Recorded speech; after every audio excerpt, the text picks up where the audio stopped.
Chapter number 2 joint stock company का full chapter हम लोग रिवीजन ले रहे हैं। कौन सा क्वेश्चन कितने मार्क्स का है वो भी मैं बताऊंगा, कुछ शॉर्टकट टेक्निक्स बताऊंगा, उसके साथ साथ कितने मार्क्स का कौन सा क्वेश्चन होगा वो भी बताऊंगा। At the same time full marks पाने के लिए आंसर को एबीसीडी फॉर्म कैसे अटेम्प्ट करना है वो भी मैं डिस्कस करूंगा। तो ये चैप्टर इसलिए इंपॉर्टेंट है कि जॉइंट स्टॉक कंपनी समझने के बाद 12th में इसका रेलेवेंस बहुत ज्यादा है इस चैप्टर का। So let us understand joint stock company. Now पहला जो है इंट्रोडक्शन और इवोल्यूशन आपको करने की जरूरत नहीं है, बट इसका नॉलेज रखो कि शुरुआत में इफ आप हजारों साल पीछे चले जाओ तो एक आदमी ने में भी भाजियां सब्जी पुराने बेचना शुरू किया होगा, अकेला आदमी ने, बराबर है। फिर हिंदू अनडिवाइडेड फैमिली, फिर दो जनों ने मिलकर शुरू किया होगा, और बिकॉज उसमें दिक्कत है तो आगे बढ़ता गया। आ रहा है समझ में? तो ये इवोल्यूशन है फॉर्म्स ऑफ बिजनेस ऑर्गेनाइजेशन का, ये आपको करने की खास जरूरत नहीं है। नाउ सोल ट्रेडिंग कंसर्न का जो फीचर्स है ये आपको 4 मार्क का आएगा, और यदि 8 मार्क का भी आ सकता है, बट ज्यादातर चांस क्या रहता है, मेरिट्स लिमिटेशंस का। अच्छा, मेरिट्स लिमिटेशंस जो सोल ट्रेडिंग के हैं वो उसी में है, आई थिंक चैप्टर नंबर 4 में है। तो इसमें सिर्फ फीचर्स है, तो ये 4 मार्क के ऊपर आएगा नहीं, ठीक है। तो सोल ट्रेडिंग कंसर्न जब यदि शॉर्ट नोट आता है features of sole trading concern, तो आप यहाँ पे ये a also known as sole trader बोलते हैं, simplest and oldest form of business organisation है। जो एक आदमी धंधा करता है उसको क्या बोलते हैं, सोल ट्रेडर। आप यहाँ पे डेफिनेशन जो है के बजाय एग्जांपल लिख दो, पटेल किराना शॉप, ठीक है, और फिर फीचर्स लिखना, और फिर 1 2 3 4 5 लिख सकते हो। जैसे मैंने बताया 4 मार्क्स का एक क्वेश्चन आएगा, सिंपल सा है, कोई सेपरेट लॉ नहीं है, जैसे कंपनीज एक्ट 2013 नहीं है। सोल ट्रेडिंग कंसर्न में एक ही ओनर है, ठीक है, और कैपिटल कंट्रीब्यूशन क्या है, बहुत स्मॉल है, एक ही आदमी धंधा करता है। लॉजिक समझ में आया? टोटल बिजनेस सीक्रेसी क्यों है, क्योंकि उसको अकाउंट छाप के पब्लिक को दिखाने की जरूरत नहीं है। लॉस हो गया तो पहले धंधे के संपत्ति बेचे जाएंगे, कम पड़ा तो संपत्ति कहां से लाया जाएगा, घर से, इसलिए इसको लायबिलिटी क्या बोलते हैं, अनलिमिटेड। सेपरेट लीगल स्टेटस मिलता नहीं है, मतलब पटेल किराना शॉप और पटेल कायदे से एक ही है। ये law not suitable for large scale, large scale रहा तो क्या अच्छा, कंपनी। अच्छा, joint Hindu undivided family. Now पहले तो समझो, इस फैमिली का एक हेड रहता है, उसको क्या बोलते हैं, कर्ता। बाकी मेंबर्स को क्या बोलते हैं, को पार्टनर्स, या तो एक और नाम है को पार्टनर्स। ये सिर्फ इंडिया में है, वर्ल्ड में कहीं नहीं है। हिंदू, सिख, जैन, बुद्धिस्ट इसके मेंबर हो सकते हैं। ये एक ऐसा फैमिली है जो साथ में रहता है, साथ में बिजनेस करता है, ठीक है। इसमें मिनिमम फैमिली में कितने चाहिए, 2, मैक्सिमम कितने, अनलिमिटेड। कौन सा कायदा लागू होता है, हिंदू सक्सेशन एक्ट 56। आया समझ में? नो लिमिट ऑन मिनिमम का तो लिमिट होगा ना, एक आदमी फैमिली थोड़ी बना सकता है। मिनिमम कितने इसमें, 2, maximum unlimited. So family members है, कर्ता हेड है, लायबिलिटी ऑफ कर्ता अनलिमिटेड है, क्योंकि उसको हिंदू सक्सेशन एक्ट 1956 ने अनलिमिटेड कायदे दिए हैं। बाकी को पार्टनर्स को कायदे बहुत लिमिटेड है। एग्जांपल, बुक्स ऑफ अकाउंट्स जो बाकी को पार्टनर्स है वो नहीं मांग सकते, कर्ता के पास ही रहेगा। डिसीजन मेकिंग कर्ता ले सकता है बाकी लोगों से पूछे बिगैर। ये एडवांटेजेस है, लेकिन डिसएडवांटेज ऐसा है कि धंधे को लॉस हुआ तो जो बाकी को पार्टनर्स का सिर्फ कैपिटल जाएगा, धंधे में शॉर्ट पड़ रहा है पैसा तो कर्ता को अपना पर्सनल संपत्ति बेचना पड़ेगा। अब एक सवाल है, can female be copartners? The answer is yes. Can they be karta? The answer is no. Male head होना चाहिए, ठीक है। प्रॉफिट शेयरिंग रेशियो सेम रहेगा? नहीं, बदलते रहेगा। क्यों? 4 जन है तो 25-25%, एक का जन्म हुआ तो कितना होएगा पर हिस्सा, 20%। Next, partnership form.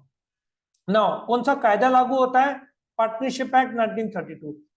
इंडिविजुअली क्या बोलेंगे, पार्टनर्स। ग्रुप में क्या बोलेंगे, पार्टनरशिप फर्म। कौन सा कायदा लागू होता है, partnership act 32। Minimum number of partners कितने, 2, मैक्सिमम कितने, 100। फॉर्म कैसे होता है, बाय एग्रीमेंट। जैसे फॉर एग्जांपल सामने है मैं ऑफर देता हूँ, यस मैं ऑफर, मैक्सिमम ना इधर 200 लिखा है, इट इज 100, तो आपको यहाँ पे 50 लिखा है, आपको 100 करेक्शन करना है, बुक में 50 नहीं 100 लिखना।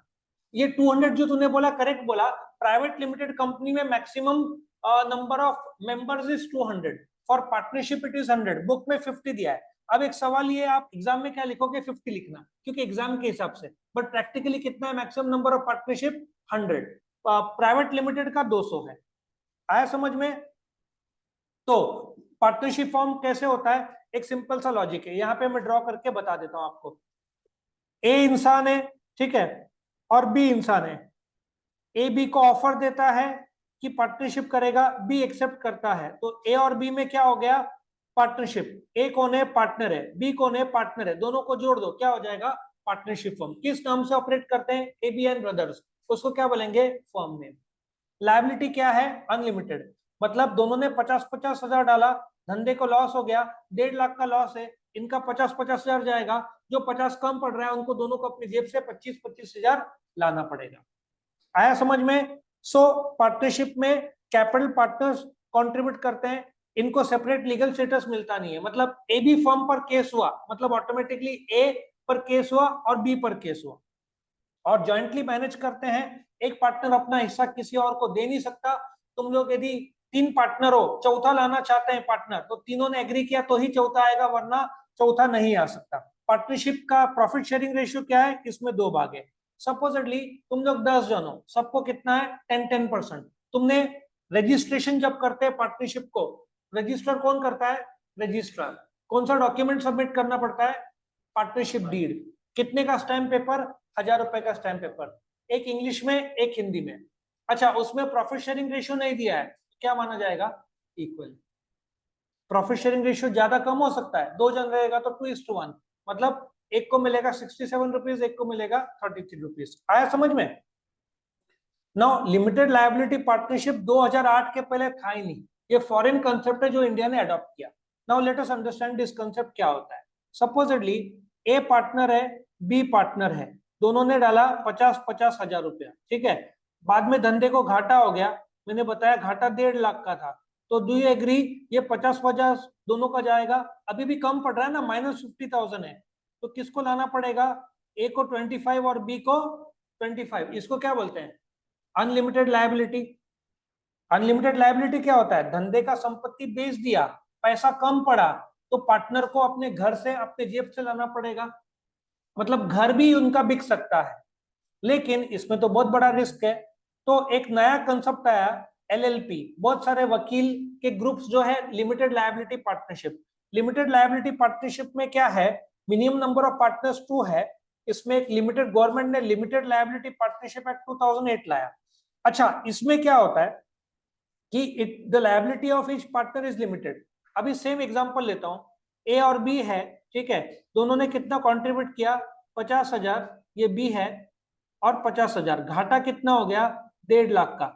ज्यादा से ज्यादा कितना जाएगा इनका, 50-50, ऊपर का 50 इनको भरने की जरूरत नहीं है। इसको लिमिटेड लायबिलिटी बोलते हैं, कि उनका सिर्फ कैपिटल जाएगा, उनको घर से लाने की जरूरत नहीं है। अच्छा, तुम्हारा एलएलपी नाम का बिजनेस है, तो तुम रजिस्टर कैसे करोगे, एबी एलएलपी। आया समझ में? और एबीएन ब्रदर्स तुम रजिस्टर करते हो, ABN brothers, ABN sons, ABN daughters, तो ये पार्टनरशिप एक्ट 32 के तहत रजिस्टर्ड हुआ है, ये लिमिटेड लायबिलिटी पार्टनरशिप एक्ट के तहत रजिस्टर्ड है। दोनों में जमीन आसमान का फर्क है, यहाँ पे लायबिलिटी क्या है, अनलिमिटेड है, यहाँ पे लायबिलिटी क्या है, लिमिटेड है। यस, क्वेश्चन है कुछ, नहीं, ओके, आगे बढ़े हम लोग। So do you agree, LLP ज्यादा सेफ है एज कंपेयर टू पार्टनरशिप, इसलिए बहुत सारे अपने बड़े बड़े फॉर्म्स है लॉ के, सब एलएलपी तौर पर फॉर्म करते हैं। नाउ नेक्स्ट है कोऑपरेटिव सोसाइटी। आपने सारस्वत बैंक का नाम सुना है, सारस्वत बैंक ने सुना है, Jhulelal bank, Jalaram bank, business bank, रूपी बैंक, लक्ष्मी बैंक, समर्थ बैंक, महिला सहकारी, उसको सुना होगा, जलगांव बैंक, थाने जनता, कैथलिक बैंक का, कैथलिक बैंक सुना है, एक तो सुना होगा, भाई तू भारत में रहता है, महाराष्ट्र में रहता है, जनता बैंक सुना है, ये कोऑपरेटिव सोसाइटी है, उसको मराठी में पत संस्था बोलते हैं। सो वो बैंक्स है, cooperative society need not be a bank, types of cooperative society वैसे तो ओसी में है, उसमें हाउसिंग कोऑपरेटिव भी होता है, फार्मिंग कोऑपरेटिव भी होता है, ठीक है ना, लिफ्ट इरिगेशन कोऑपरेटिव भी होता है। सो कोऑपरेटिव सोसाइटी में मिनिमम नंबर ऑफ लोग कितने लगेंगे आपको? 10। उद्देश्य क्या है? सेवा। Sole trading, HUF, partnership, LLP, company, सबका ऑब्जेक्टिव क्या है? प्रॉफिट। कोऑपरेटिव का ऑब्जेक्टिव क्या है? सर्विस। मिनिमम कितने लोग लगेंगे? 10। कहां पे रजिस्टर करेंगे? Register of cooperative society. Registrar कौन है? जो कोऑपरेटिव सोसाइटी को रजिस्टर करता है। कौन सा कायदा है? Partnership sorry cooperative societies act 1912।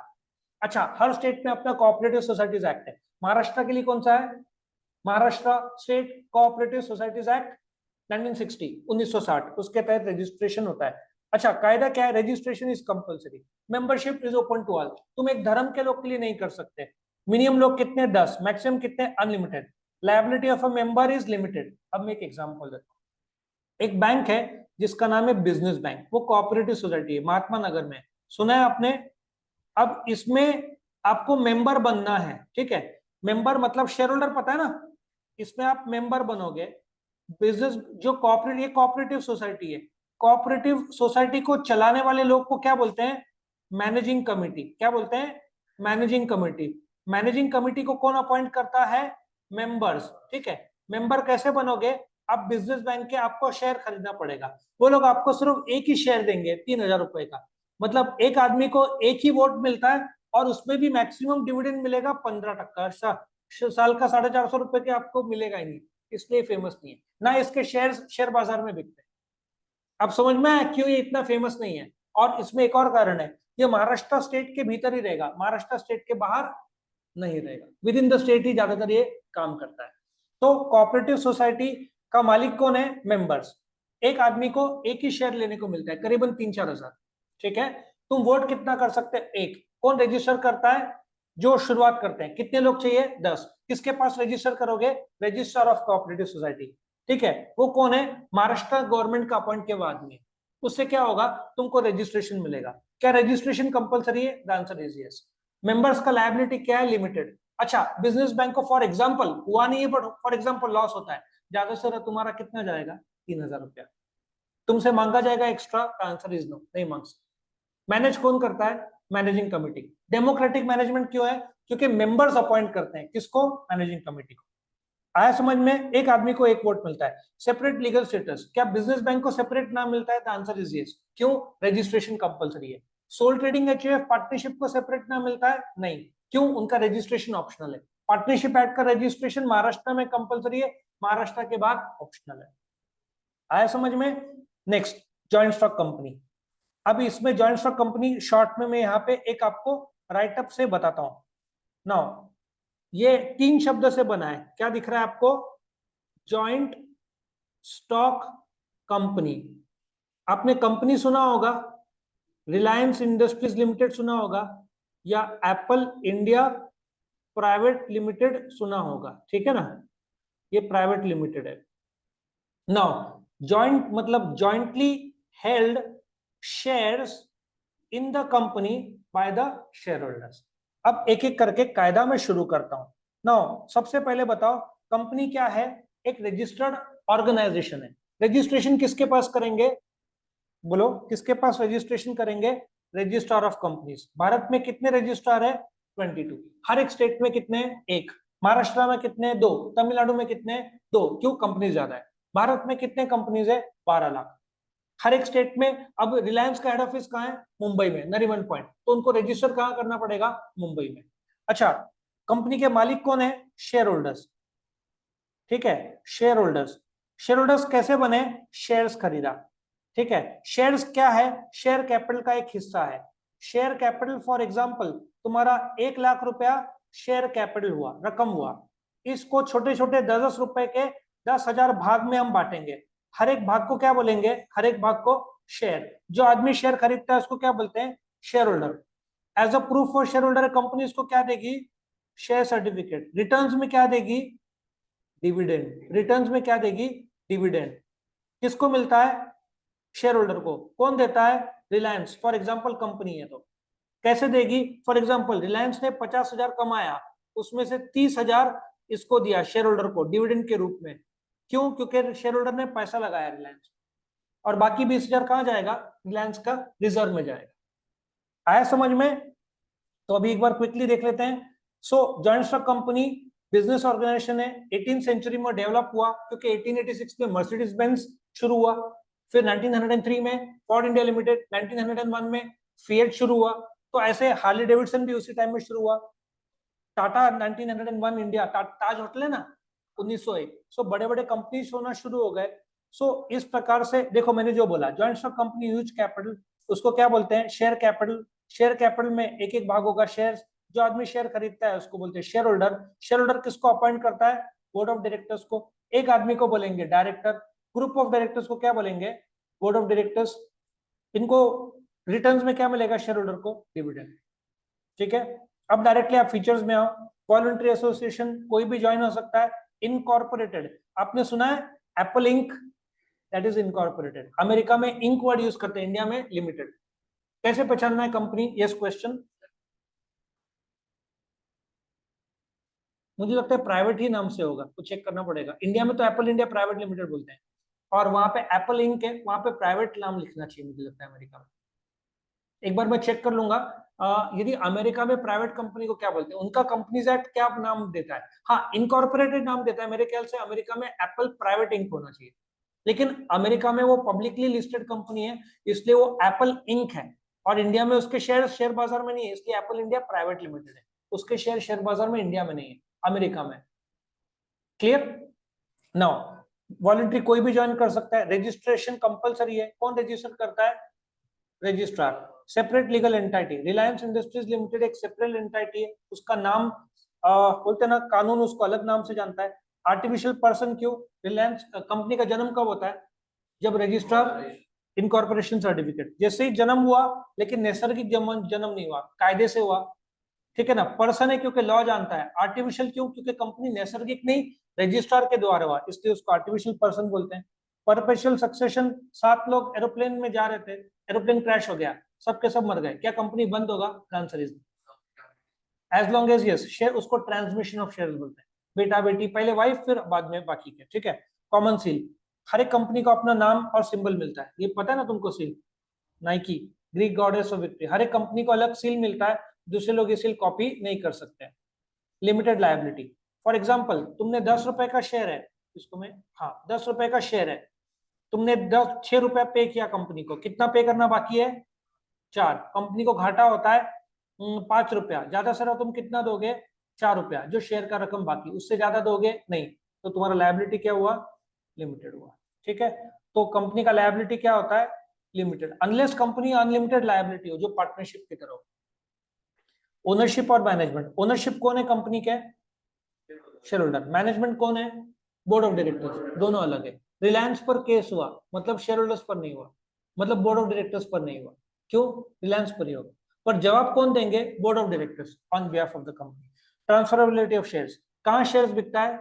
Share बाजार में। किसके थ्रू? ब्रोकर में। एशिया का ओल्डेस्ट शेयर बाजार कौन सा है including India? Bombay stock exchange. कब शुरू हुआ था? 1875। उसमें क्या होता है? खरीदी बिक्री। किस चीज का? शेयर्स। टाइमिंग्स क्या है? 9:15 से 3:30, मंडे टू फ्राइडे। ठीक है, तो प्राइवेट लिमिटेड में शेयर बेच सकते हैं? नहीं। पब्लिक लिमिटेड में बेच सकते हैं? यस। कहाँ? शेयर बाजार में। नंबर ऑफ मेंबर्स, प्राइवेट में कितने मिनिमम है? 2। पब्लिक में मिनिमम कितने हैं? 7। मैक्सिमम प्राइवेट में कितना है? 200। मैक्सिमम पब्लिक में कितना है? अनलिमिटेड। इसमें डायरेक्टर्स का मिनिमम कितना है नहीं दिया, मैं बता देता हूँ। डायरेक्टर्स कितना है मिनिमम? 2 प्राइवेट में। पब्लिक में 3। मैक्सिमम कितना है? मैक्सिमम कितना है? प्राइवेट और पब्लिक के मैक्सिमम नंबर ऑफ डायरेक्टर कितने हो सकते हैं? 200 is the maximum number of members, not the directors. Directors कितना होगा मैक्सिमम? 15। 100 पार्टनरशिप का maximum number of member partners है।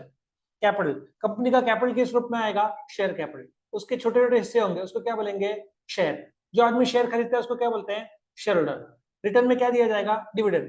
प्रूफ में क्या दिया जाएगा? Share certificate. गवर्नमेंट कंट्रोल काफी हद तक स्ट्रिक्ट रहता है, क्योंकि लाखों शेयर होल्डर्स होते हैं। Types of company, statutory company, जो पार्लियामेंट के थ्रू शुरू हुआ, Lok Sabha Rajya Sabha, SBI, RBI, ICICI, ये सब स्टैट्यूटरी कंपनी है। इनको नाम के अंत में लिमिटेड नाम नहीं लिखा तो भी चलता है, इनका अपना अलग से कायदा होता है, उसको क्या बोलेंगे? Statutory company. जो पार्लियामेंट या विधानसभा, महाराष्ट्र का विधानसभा विधान परिषद के थ्रू जो कंपनी शुरू हुआ उसको क्या बोलते हैं? Statutory company. Registered company, Bharat में रजिस्ट्रेशन के बिना कंपनी खोल नहीं सकते, इसलिए सारे कंपनीज कौन से हैं? रजिस्टर्ड। अनरजिस्टर्ड इंडिया में अलाउड नहीं है। प्राइवेट कंपनी, जो कंपनीज इंडिया में जिसके शेयर्स पब्लिक में नहीं है उसको क्या बोलेंगे? Private limited. जिसके शेयर्स पब्लिक में उसको क्या बोलेंगे? Public limited. 1 पर्सन कंपनी, एक आदमी भी कंपनी खोल सकता है। कंपनीज एक्ट 56 में ओपीसी कंसेप्ट नहीं था। सोल ट्रेडर जो बहुत बड़ा धंधा हो गया है, तो क्या ओपीसी खोल सकता है? द आंसर इज यस, एक आदमी। कंपनी लिमिटेड बाय शेयर्स, मैंने बताया था ना अभी, 10 रुपए का शेयर है, तुमने 7 रुपए पे किया, 3 रुपए देना बाकी है, तो तुम्हारा लायबिलिटी कितना होगा ज्यादा से ज्यादा? 3 रुपया। उसको कंपनी लिमिटेड बाय शेयर्स बोलते हैं। कंपनी लिमिटेड बाय गारंटी, तुमने बोला 10 लाख रुपए मैं दूंगा, लेकिन ये कब दिया जाएगा? जब कंपनी बंद हो जाए। लॉस हुआ तो मांग सकते नहीं, तो प्रमोटर प्रॉमिस करता है गारंटेड रकम जो उससे मांगा जाएगा यदि कंपनी बंद हो जाए। तो ऐसे टाइप के कंपनी जिसमें प्रमोटर ने प्रॉमिस किया उसको क्या बोलते हैं? Companies limited by guarantee. Unlimited liability company partnership की तरह, तुमने लाख रुपए दिया, 1.25 लाख का लॉस हुआ, लाख रुपए तो गया तुम्हारा, 25,000 तुमको घर से लाना पड़ेगा, इसलिए कोई अनलिमिटेड खोलता नहीं है। Holding company, example Honda motor corporation सुना है? जापान। कब शुरू हुआ था? 24 सितंबर 1948। इंडिया में कब आया? 1984। तो जो होंडा मोटर कॉर्पोरेशन है, मैं ड्रॉ करके बताता हूँ। होंडा मोटर कॉर्पोरेशन जापान, और इंडिया में Honda motorcycle and scooters limited, वो क्या बनाता है? एक्टिवा बनाता है। होंडा मोटर कॉर्पोरेशन इसका 100% मालिक है, मतलब ये हो जाएगा होल्डिंग और ये हो जाएगा सब्सिडरी। आया समझ में? यदि कोई भी कंपनी, ये कंपनी दूसरे कंपनी में 51% से ज्यादा शेयर होल्ड करता है तो उसको क्या बोलेंगे? इसको होल्डिंग बोलेंगे। और इंडिया का देखो, इंडिया का होंडा के शेयर्स बाजार में नहीं है क्योंकि पूरा मालिक कौन है? Honda Japan. It's not traded in stock exchange, तो ये क्या है? सब्सिडरी है। और सेम एग्जांपल में एचएएल का लूंगा, इधर गवर्नमेंट कंपनी आ रहा है। यदि एचएएल में गवर्नमेंट, यदि कोई कंपनी में 51% से ज्यादा होल्ड करता है तो HAL is a government company, क्योंकि उसमें 90% के आसपास शेयर कौन होल्ड करता है? गवर्नमेंट। यदि एक कंपनी दूसरे कंपनी में, for example A company B company में 51% से ज्यादा होल्ड करती है तो ए को क्या बोलेंगे? होल्डिंग। बी को क्या बोलेंगे? सब्सिडरी। लेकिन यदि ए गवर्नमेंट है, गवर्नमेंट ने बी कंपनी में 51% होल्ड किया तो बी को गवर्नमेंट कंपनी बोलेंगे। आया समझ में? ये रहा गवर्नमेंट कंपनी। फॉरेन कंपनी जिसका रजिस्ट्रेशन इंडिया के बाहर हुआ, नेस्ले, बाटा, ठीक है ना, आइकिया, ये सब फॉरेन कंपनीज है। गवर्नमेंट कंपनीज जिसमें एक ऐसी कंपनी जो, जिसके ट्रांजैक्शन ही नहीं है लेकिन वो आगे कुछ विचार है उसका ट्रांजैक्शन करने का, 2 साल तक बोलते हैं ना, उसके कोई सिग्निफिकेंट ट्रांजैक्शन नहीं है, और has not filed minimum financial statement for 2 years। लेकिन आजकल ना गवर्नमेंट बहुत स्ट्रिक्ट हो गया, 2 दिन पहले का न्यूज, गवर्नमेंट कंपनी तुमने रिटर्न फाइल नहीं, स्टेटमेंट फाइल नहीं किया ना, एनुअल रिटर्न, 2 साल से जिसने स्टेटमेंट एनुअल रिटर्न फाइल नहीं किया, गवर्नमेंट ने 1.25 लाख कंपनी का रजिस्ट्रेशन ही कैंसिल कर दिया। मतलब तुम कंपनीज एक्ट के एनुअल रिटर्न फाइल मत करो, कंपनी गवर्नमेंट तुमको उड़ा देगा, इतना स्ट्रिक्ट हो गया गवर्नमेंट। मतलब झक मार के तुमको एनुअल रिटर्न फाइल करना पड़ेगा और बोलना पड़ेगा हमारे ट्रांजेक्शन नहीं है, मतलब गवर्नमेंट बोलेगा ओके तुम गवर्नमेंट कंपनी आगे ट्रांजेक्शन करने वाले हो, ठीक है। लिस्टेड कंपनी जिसके शेयर बाजार में बिकते हैं, एग्जांपल रिलायंस, उसके अडानी ग्रुप। स्मॉल कंपनी, ये डेफिनेशन पहले नहीं था, अभी आया, जिसका पेड अप कैपिटल 50 लाख से बोलते हैं ना कम हो, या टर्नओवर 2 करोड़ से कम हो, उसको क्या बोलेंगे? Small company. एसोसिएट कंपनी, अभी मैंने क्या बताया था, ए कंपनी बी कंपनी में 51% होल्ड करती है तो ए को क्या बोलेंगे? होल्डिंग। बी को क्या बोलेंगे? लेकिन यदि बी कंपनी में सिर्फ 20% होल्ड किया है तो बी को एसोसिएट कंपनी बोलेंगे। आया समझ में? कंपनी नॉट फॉर प्रॉफिट, ये सेक्शन 8 के तहत आता है, इसका उद्देश्य सेवा रहता है, प्रॉफिट नहीं। अभी इसको 7 छोड़ के पुराने जो भी कंपनीज लिए, होल्डिंग और सब्सिडरी और गवर्नमेंट और प्राइवेट और पब्लिक या स्टैट्यूटरी, इन सब का ऑब्जेक्टिव प्रॉफिट रहता है। कंपनी नॉट फॉर प्रॉफिट का उद्देश्य सेवा रहता है, promotion of arts, science, literature, sports, ये सब रहता है। एनजीओ बोल सकते हैं, लेकिन एनजीओ जो कंपनीज एक्ट के तहत रजिस्टर्ड है, एनजीओ हर एनजीओ कंपनी नहीं होता, वो चैरिटेबल ट्रस्ट के तहत रजिस्टर्ड होता है। यदि एक एनजीओ कंपनीज एक्ट 2013 के तहत रजिस्टर हुआ तो वो कंपनी नॉट फॉर प्रॉफिट माना जाएगा, और वही साईं बाबा संस्थान सेक्शन 8 में नहीं बैठता क्योंकि वो कंपनी में रजिस्टर्ड नहीं है, वो चैरिटेबल ट्रस्ट में रजिस्टर्ड है अंडर द ट्रस्ट एक्ट। तो पहले तेरे को देखना, 99% एनजीओ कंपनी के रूप में नहीं आते, वो चैरिटेबल ट्रस्ट के रूप में आते, तो वहां पे सेक्शन 8 लागू नहीं होता। लॉजिक समझ में है? प्राइवेट और पब्लिक कंपनी का difference, minimum number of members कितने हैं? प्राइवेट के 2, पब्लिक के 7, maximum for private 200, maximum for public unlimited. अच्छा, minimum number of directors private के लिए 2, पब्लिक के लिए 3 मिनिमम, मैक्सिमम दोनों के लिए सेम है। ठीक है, नंबर ऑफ डायरेक्टर्स हुआ। फिर right to transfer shares, private company में शेयर ट्रांसफर कर सकते हैं, नहीं। पब्लिक में हाँ। Issue of prospectus, can not issue of prospectus, ये प्रोस्पेक्टस इश्यू कर सकते हैं। एंडिंग वर्ड, नाम के अंत में इंडिया में क्या लिखना पड़ता है, प्राइवेट लिमिटेड, यहाँ पे क्या लिखना पड़ता है, सिर्फ लिमिटेड। अब मैं आपको एक आइडिया बताता हूँ। यदि आप मेरे पास एग्जाम के 1 घंटे पहले आए, सर बचा लो, मैं बोलूंगा sole trading HUF firm company और कोऑपरेटिव सोसाइटी के ऊपर जो अपन ने शॉर्ट नोट देखे, वो करने के बजाय आपने ये भी कर लिया ना, तो आपके वो 5 शॉर्ट नोट और ये आपके 10 क्वेश्चन होंगे। कैसे? Short note on sole trading, HUF, partnership, joint stock, cooperative और डिस्टिंग्विश बिटवीन। सोल ट्रेडिंग में कितना आदमी रहेगा, 1, एचयूएफ में मिनिमम 2, पार्टनरशिप में मिनिमम 2, जॉइंट स्टॉक में मिनिमम, प्राइवेट में 2, पब्लिक में 7, कोऑपरेटिव में मिनिमम 10। ठीक है, सोल ट्रेडिंग में क्या है, बिजनेस एक आदमी चलाता है, हिंदू अनडिवाइडेड फैमिली जो फैमिली चलाता है। Partnership, it is an association between 2 और more person, maximum is 100। Joint stock company एक ऐसा संस्था जो शेयर कैपिटल से बनता है, जिसका उद्देश्य प्रॉफिट है, जो आदमी शेयर खरीदता है उसको क्या बोलते हैं, शेयर होल्डर। ठीक है, कोऑपरेटिव सोसाइटी का ऑब्जेक्टिव क्या है, सेवा। रजिस्ट्रेशन सोल ट्रेडिंग और एचयूएफ को कंपलसरी नहीं है। पार्टनरशिप हमको कहाँ पे कंपलसरी है, महाराष्ट्र, महाराष्ट्र के बाद कंपलसरी है नहीं। जॉइंट स्टॉक और कोऑपरेटिव को कंपलसरी है। उसके बाद लायबिलिटी, सोल ट्रेडिंग का अनलिमिटेड है, एचयूएफ का करता अनलिमिटेड, बाकी को पर्सनस लिमिटेड, पार्टनरशिप का अनलिमिटेड, जॉइंट एंड सेवरल। इन्होंने सेक्शन में लिखा है, मैं बोल देता हूँ सेक्शन 25। यहाँ पे लायबिलिटी ऑफ मेंबर्स लिमिटेड, यहाँ पे liability of members limited. So stability, sole trading HUF partnership का कैपिटल लिमिटेड है तो स्टेबिलिटी कम होगा। कंपनी और कोऑपरेटिव का कैपिटल ज्यादा है तो स्टेबल ज्यादा होगा। कैपिटल सबसे ज्यादा किसका होगा, कंपनी का, सबसे कम किसका होगा, सोल ट्रेडर का होगा। सीक्रेसी, सबसे ज्यादा सीक्रेट सोल ट्रेडिंग एचयूएफ और पार्टनरशिप हम, क्योंकि इनको अकाउंट्स छाप के पब्लिक को दिखाना नहीं पड़ता, कंपनी और कोऑपरेटिव को दिखाना पड़ता है। शेयर बाजार को क्वार्टरली इंफॉर्मेशन देना पड़ता है। मैनेजमेंट, सोल ट्रेडर में मैनेजमेंट कौन करेगा, सोल ट्रेडर। एचयूएफ में करता along with coparceners, partnership में पार्टनर्स, कंपनी में बोर्ड ऑफ डायरेक्टर्स और कोऑपरेटिव सोसाइटी में managing committee. Government control, sole trading HUF partnership में मिनिमम होगा, कंपनी और कोऑपरेटिव में मैक्सिमम होगा। अच्छा, इसका फुल चैप्टर एक्सरसाइज आंसर्स का अलग से वीडियो मैंने बनाया है। इसका अगला वीडियो बनेगा इंपॉर्टेंट क्वेश्चंस का, मतलब मैं आपको चैप्टर बाय चैप्टर, इसी चैप्टर का कौन सा इंपॉर्टेंट क्वेश्चन, कौन से शॉर्टकट्स है वो बताऊंगा। चाहिए होगा तो कमेंट सेक्शन में लिख देना। Thank you for watching, channel को सब्सक्राइब करना और गॉड ब्लेस, लाइक करना।